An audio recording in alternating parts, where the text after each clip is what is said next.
லீடர்ஸின் அன்பு நெஞ்சங்களே வணக்கம். நான் உங்கள் ஹரிஷ் இப்ராஹிம். அரசியலமைப்பு காயப்படும் போது இந்தியா ரத்தம் சிந்துகிறது. கிறிஸ்துமஸ் ஈவ், அமைதியின் மணி முழங்க வேண்டிய இரவு, அன்பின் ஒளி மெழுகுவர்த்தியாக எரிய வேண்டிய நேரம், மன்னிப்பும் மனிதநேயமும் பிரார்த்தனையாக ஆகாயத்தை தொட்டிருக்க வேண்டிய அந்த இரவில் இந்தியாவின் பல பகுதிகளில் எழுந்த ஒளி பண்டிகையின் ஒளி அல்ல, அது உடைந்த சிலுவைகளின் சத்தம், அது அவமதிக்கப்பட்ட தேவாலயங்களின் அமைதி, அது தங்களுடைய நம்பிக்கையோடு இந்தியாவையும் நேசித்த கிறிஸ்தவர்களின் உடைந்த மனங்களில் மௌன கூச்சல். இங்கே நாம் ஒரு கணம் நிற்க வேண்டும். இது வெறும் கிறிஸ்துமஸ் பற்றியது அல்ல, இது வெறும் கிறிஸ்தவர்களை பற்றியது அல்ல, இது வெறும் தேவாலய சேதப்படுத்தல்கள் பற்றியது அல்ல, இது இந்தியாவை பற்றியது. இந்தியா ஒரு மதத்தின் சொத்து அல்ல, ஒரு மொழியின் கட்டுப்பாட்டிலும் அல்ல, ஒரு அரசியல் சிந்தனையின் கைதியும் அல்ல. இந்தியா என்பது அரசியலமைப்பால் எழுதப்பட்ட ஒரு நெறிமுறை வாக்குறுதி. ஒவ்வொரு இந்தியரும் சமம், ஒவ்வொரு நம்பிக்கையும் பாதுகாப்புக்குரியது. அந்த வாக்குறுதி உடைக்கப்படும் போது அரசியலமைப்பின் ஆவியே அவமதிக்கப்படுகிறது.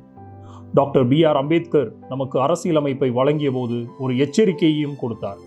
சட்ட புத்தகத்தில் ஜனநாயகம் உயிர் வாழாது, அது அரசியலமைப்பு நெறியால் மட்டுமே உயிர் வாழும் என்பது அது.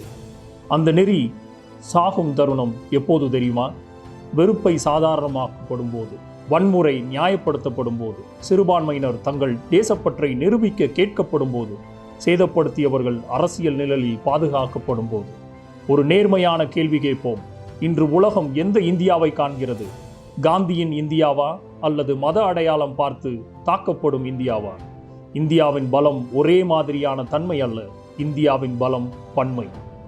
கேரளாவில் தேவாலய மொழி முதல் காஷ்மீரின் மசூதி அழைப்பு வரை, பஞ்சாபின் குருத்வாரா முதல் தமிழ்நாட்டின் கோயில் மணி வரை இந்தியா சுவாசிக்கிறது. இந்திய கிறிஸ்தவர்கள் வெளிநாட்டவர்கள் அல்ல, அவர்கள் நமது மருத்துவமனைகளின் நர்சுகள், நமது பள்ளிகளின் ஆசிரியர்கள், நாட்டின் எல்லைகளை காக்கும் வீரர்கள், சாலையை சுத்தம் செய்யும் உழைப்பாளர்கள், வீடுகளில் பராமரிப்பாளர்கள். அவர்கள் இந்தியாவை நேசித்தது வாக்கியங்களால் அல்ல, சேவையால். ஒரு தேவாலயம் சேதப்படுத்தும் போது ஒரு சுவர் மட்டுமல்ல, ஒரு செய்தி அனுப்பப்படுகிறது: நீங்கள் பாதுகாப்பில் இல்லை என்பது. அது அரசு தெளிவாகவும் உறுதியாகவும் நடவடிக்கை எடுக்காத போது மற்றொரு செய்தி அனுப்பப்படுகிறது: உங்கள் வழி கணக்கில் இல்லை என்பது. அது இது ஆபத்தானது, ஏனெனில் மதத்தை வைத்து வலிமை அளக்கும் நாடு ஒரு நாள் தன் மனிதநேயத்தை இழக்கும்.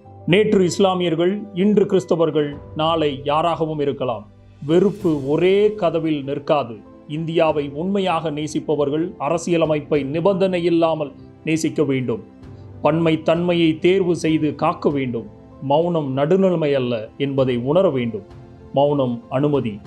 உலகம் இந்தியாவை கவனிக்கிறது. நாம் பிழையவற்றவர்கள் என்பதற்காக அல்ல, பல்வேறு நம்பிக்கைகள் பயமின்றி வாழ முடியும் என்று ஒரு காலத்தில் காட்டியதற்காக. அந்த படிமம் வெறுப்பால் சிதைத்து விடாதீர்கள். இந்தியாவுக்கு அதிகமாக தேவையானது கூச்சமில்லா கூட்டம் அல்ல, கூச்சலான மனச்சாட்சி. பயம் அல்ல, தைரியம். இந்த கிறிஸ்துமஸ் கிறிஸ்துவை மட்டுமல்ல, கருணையையும் நினைவூட்டும். ஒரு நாட்டில் உண்மையான அளவுகோல் பெரும்பான்மையை எப்படி நடத்துகிறது என்பதில் அல்ல, சிறுபான்மையை எப்படி பாதுகாக்கிறது என்பதில்தான்.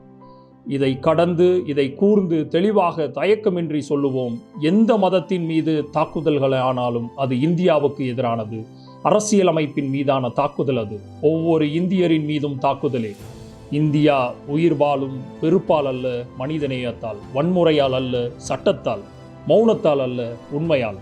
அதுவே அரசியலமைப்பு கனவு கண்ட இந்தியா. அதுவே காக்கப்பட வேண்டிய இந்தியா.